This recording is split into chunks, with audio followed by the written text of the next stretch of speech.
Swastiastu, nama budaya, salam kebajikan. Semoga kita selalu dalam keadaan sehat sesuai doa agama dan keyakinan kita masing-masing. Pada pagi hari ini, Partai Buruh melakukan konsolidasi yang kami beri nama Persatuan Buruh. Kemenangan Partai Buruh harus didahului dengan persatuan buruh. Buruh bukan berarti yang bekerja di pabrik. Buruh yang diinisiasi Partai Buruh ada namanya kelas pekerja, working class.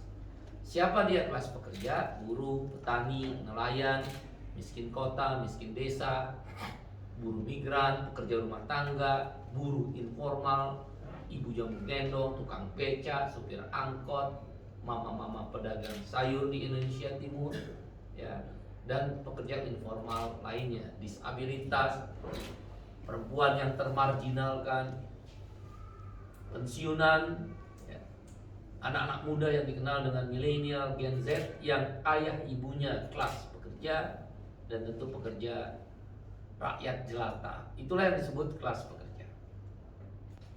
Persatuan buruh adalah syarat utama untuk pemenangan Partai Buruh. Partai Buruh mentargetkan pada pemilu 2024 ada merebut 20-30 kursi atau lolos parliamentary threshold di DPR RI sekitar 6,5 sampai 7 juta suara. Ada 16 provinsi yang menjadi basis utama pemenangan Partai Buruh. Basis pertama suara lumbung Partai Buruh adalah lumbung suaranya di Jawa Barat. Kami punya anggota lebih dari 10 juta. Target kami 3 juta suara akan direbut. Ya. Secara umum anggota Serikat Buruh, Serikat Pekerja yang merupakan basis utama Partai Buruh di samping petani itu ada 10 juta orang. Kalau satu istri atau satu suami ditambah satu anak, menurut BP Jam Sostek koefisien pengalinya 1,4. Artinya ada 24 juta segmen captive marketnya Partai Buruh. Di Jawa Barat kita akan ambil 3 juta suara. Nah, 16 provinsi lainnya termasuk Jawa Barat, salah satu yang paling penting bagi Partai Buruh adalah tanah Papua. Ada 4 provinsi di Papua. Papua Induk, Papua Selatan, Papua Tengah, dan Papua Pegunungan. Di 4 provinsi ini tentu minimal 2-3 DPR RI disumbangkan oleh Papua.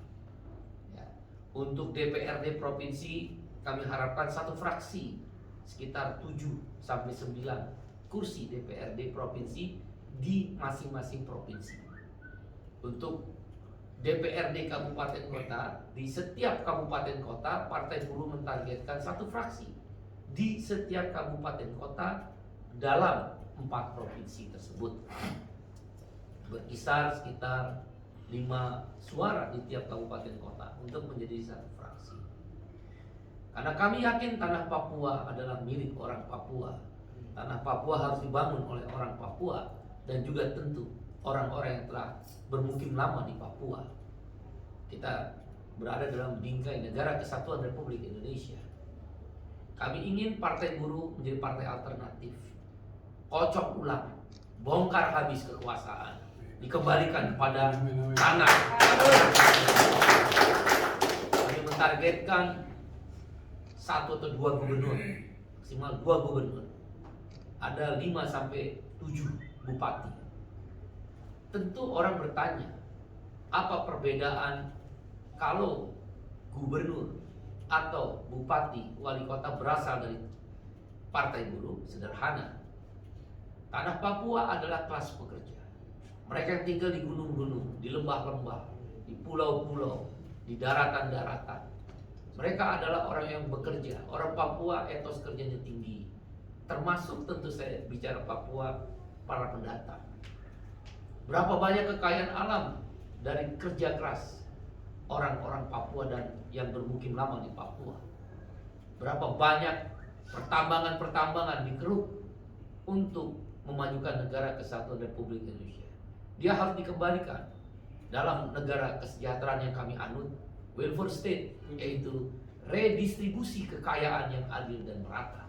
Oleh karena itu, tanah Papua untuk Papua dalam bingkai Negara Kesatuan Republik Indonesia rebut gubernur dan rebut bupati serta DPR.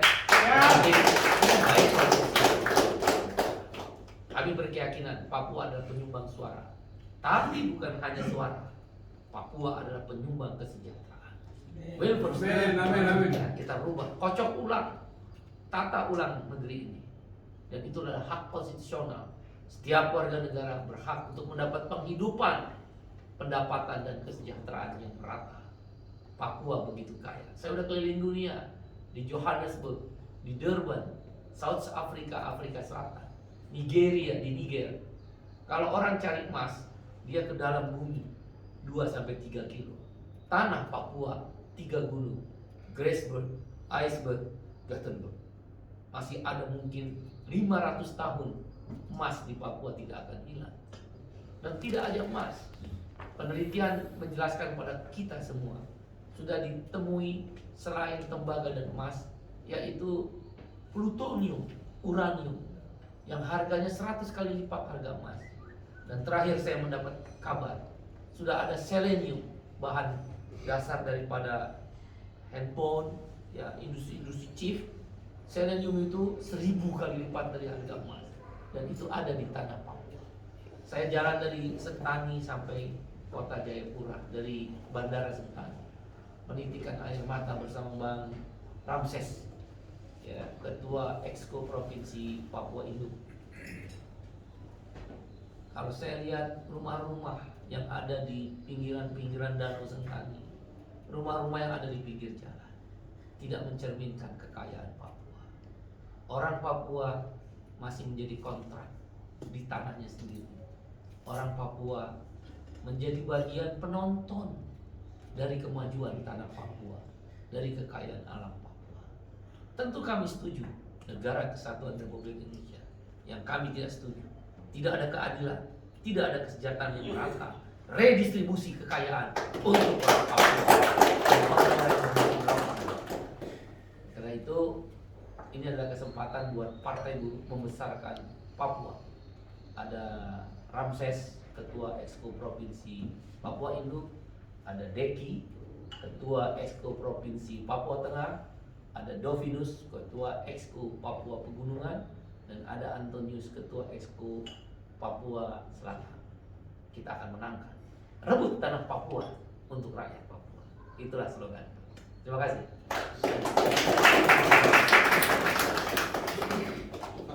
Dan rapat ini. Ya. Rapat hari ini disebut rapat persatuan buruh.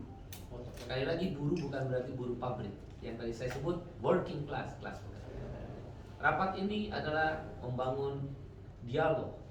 Partai ingin mendengar apa yang ingin dibangun oleh rakyat Papua dan para pemukim yang sudah bermukim lama di Papua. Apa yang ingin diolah dari tanah kekayaan Papua.